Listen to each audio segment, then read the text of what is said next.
আসলে প্রত্যেকটা জেনারেশনই আমার কাছে খুব দারুণ লাগে। আর আমরা এখন একটা জেনারেশনকে একটা নাম দেই। যেমন আমি মিলেনিয়াল জেনারেশনে ছিলাম, যাদের জন্ম জেনজিদের আগে, ঠিক আগে। তো জেনজি বলতে আমরা সাধারণত 1997 থেকে 2012 পর্যন্ত বা এর থেকে একটু কম বেশি আছে, এর ভিতরে যারা জন্মগ্রহণ করেছে তাদেরকে আমরা জেনজি বলি।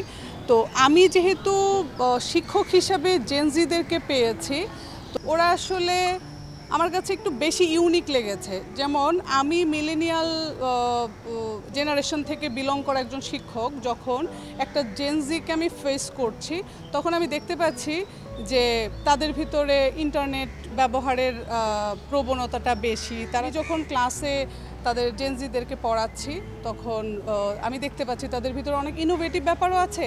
আবার অল্প কিছুক্ষণের মধ্যে আমি যদি খুব ইন্টারেস্টিং কিছু বলতে না পারছি, ওরা মনোযোগী হয়ে যাচ্ছে।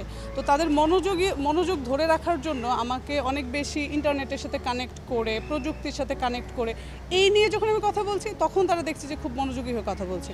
তো আমার একবার মনে আছে যে আমি ওদেরকে একটা নাটক পড়াচ্ছি। তো আগের সেমেস্টারে যে নাটকটা আমি ওদেরকে দিয়ে রিডিং পড়ালাম বা আমি নিজে ওদেরকে এক্সপ্লেন করছি, সেটার থেকে বেশি কার্যকরী হয়েছে যে আমি ইন্টারনেটে বা ইউটিউবে ওই নাটকটা ছেড়ে দিয়েছি। ওরা নাটকটা খুব উপভোগ করেছে এবং ওই জিনিসটা ওরা ক্যাচ করে আমার সাথে পরবর্তী সময় আলোচনা করছে। তো এই ইন্টারনেটে বা প্রযুক্তির মাধ্যমে বা খুব সহজে যে শিক্ষাটা ওরা পাচ্ছে, যেমন আমরা আগে জেনারেশন যেটা ছিল যে টিচারদের লেকচার খুব সুন্দর করে শুনতাম, সেটাকে অ্যাবজর্ব করার চেষ্টা করতাম, কিন্তু এখনকার জেনারেশন চাই খুব সহজে একটা শিক্ষা কীভাবে তারা পেতে পারে। তো মজার ব্যাপার হচ্ছে যে ওরা জেনজি হওয়ার কারণেই আমার ওই সমস্যাটা হয় নাই।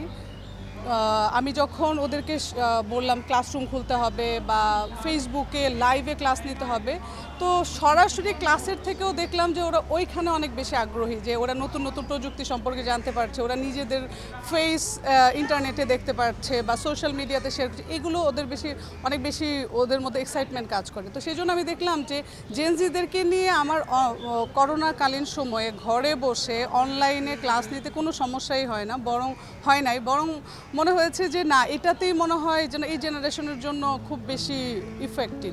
এবং ওদেরকে কানেক্ট করা বা খুব সহজে গুগল ক্লাসরুম অ্যাবজর্ব করে নেওয়া বা ইন্টারনেটের সাথে কানেক্টেড যে কোনো এলিমেন্টকে ওরা খুব সহজে অ্যাবজর্ব করতে পারে।